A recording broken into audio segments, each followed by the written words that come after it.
भारतीय पत्रकार कल्याण मंच द्वारा आज शिमला के ऐतिहासिक गेटी थिएटर में एक राष्ट्रीय संगोष्ठी का आयोजन किया गया। संगोष्ठी में आज़ादी के 75 वर्षों में पत्रकारों का योगदान विषय पर चर्चा की गई। इस अवसर पर राज्यपाल श्री प्रताप शुक्ल मुख्य अतिथि के रूप में उपस्थित रहे। राज्यपाल श्री प्रताप शुक्ल ने संगोष्ठी में अपने विचार प्रकट करते हुए कहा कि पत्रकारों द्वारा लिखे गए एक एक शब्द पर पढ़ने वाले लोग मंथन करते हैं और इन्हीं शब्दों का व्यापक असर समाज पर पड़ता है। निश्चित रूप से पत्रकारिता ने स्वतंत्रता के पश्चात अपने मिशन को बढ़ाया है। तो देश को जब स्वतंत्रता का आंदोलन चल रहा था तो स्वतंत्रता के आंदोलन में भी कई नाम ऐसे आए। मैं समझता हूं कि अपने कलम से पूरी तौर पर ब्रिटिश शासन को दहलाने का काम जो किया उसके नाम आया तो गणेश शंकर विद्यार्थी का भी नाम आया।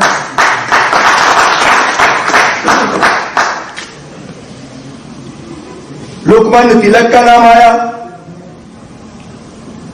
पराड़कर जी का नाम आया।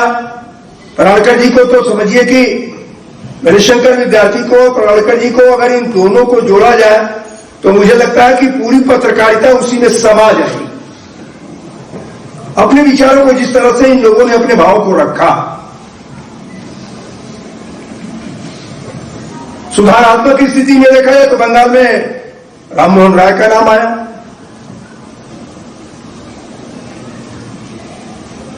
महात्मा गांधी तो सबके लिए अपने विचारों के आधार पर माननीय रहे और आज तो पूजनीय हो चुके हैं। वह केवल भारत ही नहीं,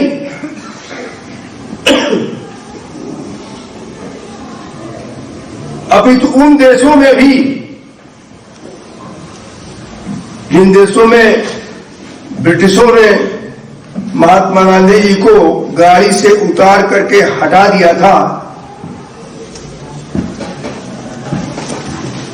वहां भी नेल्सन मंडेला का अगर नाम आया तो उसके पहले भारत में जन्मे हुए, राजकोट में जन्मे हुए पूज्य महात्मा गांधी का नाम।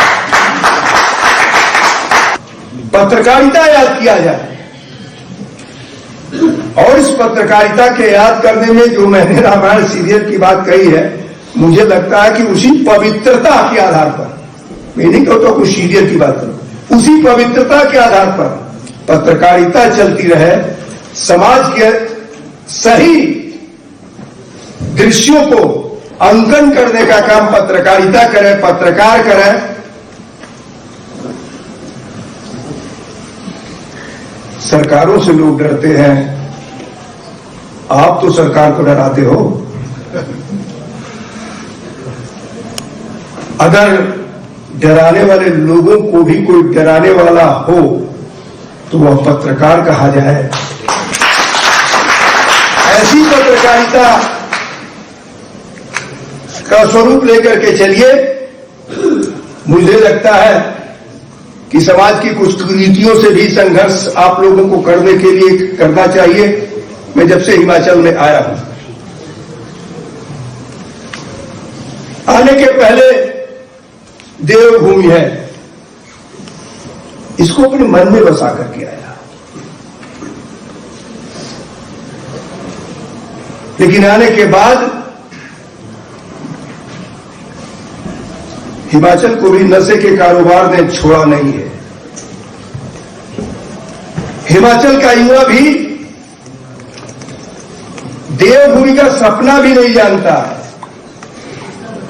हिमाचल के परिवार भी अपने परिवार में इस नशे से पीड़ित है। मैं इस बात का निवेदन करना चाहूंगा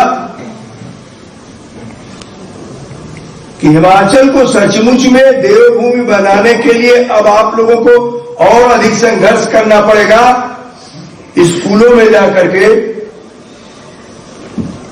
कॉलेजों में जाकर के, यूनिवर्सिटीज में जाकर के